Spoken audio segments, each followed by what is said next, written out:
السلام علیکم ورحمۃ اللہ وبرکاتہ۔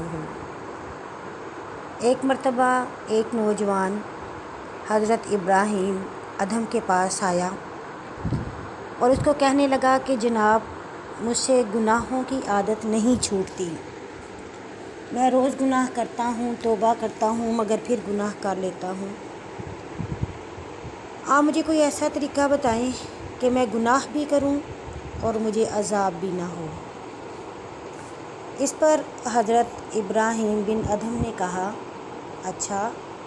تو تم ایسے کرو کہ اللہ سے اوجھل ہو کر گناہ کرو، کسی ایسی جگہ پر جا کے گناہ کیا کرو جہاں تمہیں اللہ نہ دیکھے۔ اس نے کہا، جناب یہ کیسے ممکن ہے، اللہ تو ہر جگہ دیکھ رہا ہے۔ اس پر انہوں نے کہا کہ اچھا چلو ایسے کرو، تم کھانا کھانا چھوڑ دو، تو جب اللہ تمہیں کہیں گے تو تم کہنا کہ میں تو آپ کا رزق کھاتا ہی نہیں تھا، تو میں جو مرضی کروں۔ اس پر اس نوجوان نے کہا کہ جناب، اگر میں کھانا نہیں کھاؤں گا تو میں تو مر جاؤں گا، کوئی اور راستہ بتائیں۔ اس پر انہوں نے کہا کہ پھر ایسے کرو، زمین اور آسمان سے نکل جاؤ، کسی ایسی جگہ چلے جاؤ جہاں پر اللہ کی بادشاہت نہ ہو۔ دیکھو، اگر ہم کسی بادشاہ کی حکومت میں غلط کام کرتے ہیں تو بادشاہ تو سزا دیتا ہے۔ تو اس پر اس نوجوان نے کہا، جناب آپ کیا بات کر رہے ہیں، میں اس زمین اور آسمان کو تو چھوڑ کے جا نہیں سکتا، مجھے کوئی اور راستہ بتائیں۔ اس پر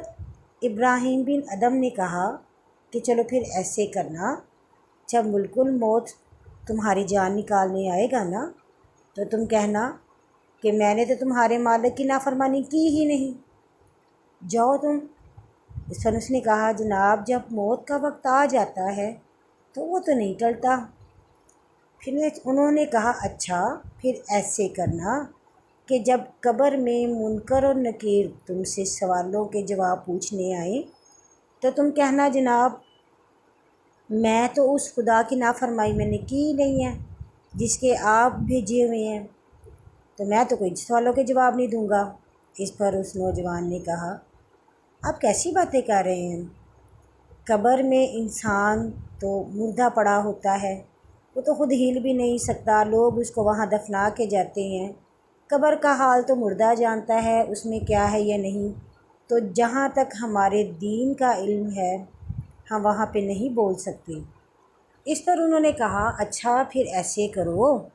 کہ قیامت کے دن جب اللہ کا حساب کتاب ہوگا، اللہ تعالیٰ تم سے تمام حساب کتاب کرنے کے بعد تمہیں دوزخ میں بھیجنے لگیں گے تو تم ان فرشتوں کو کہنا، چھوڑو مجھے، میں نے تو تمہارے خدا کی نافرمانی نہیں کی ہے، میں تو اللہ تعالیٰ کی نافرمانی نہیں کرتا، اس لیے مجھے چھوڑ دو، میں نے تو کوئی گناہ نہیں کیے۔ اس پر اس نوجوان نے کہا، حضرت ابراہیم بن ادھم آپ کیسی باتیں کر رہے ہیں، وہاں پر جب اللہ کا حکم ہوگا تو کوئی فرشتہ میری بات کیسے سنے گا، وہاں پہ تو قیامت کے دن بولنے کی جا ہی نہیں ہونی، جب اللہ کا فیصلہ ہو گیا تو اس وقت تو صرف نامہ یا مال ہاتھ میں دیے جائیں گے، یا دائیں ہاتھ میں یا بائیں ہاتھ میں، تو پھر یا تو جنت ہے یا تو پھر دوزخ ہے،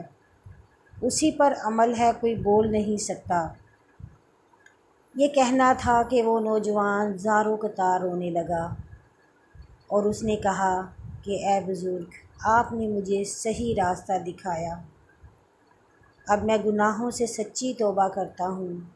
اور اب میں گناہ کی طرف کبھی بھی نہیں پلٹوں گا۔ اللہ تعالیٰ ہمیں بھی ایسا ہی سچا پکا مسلمان بنائے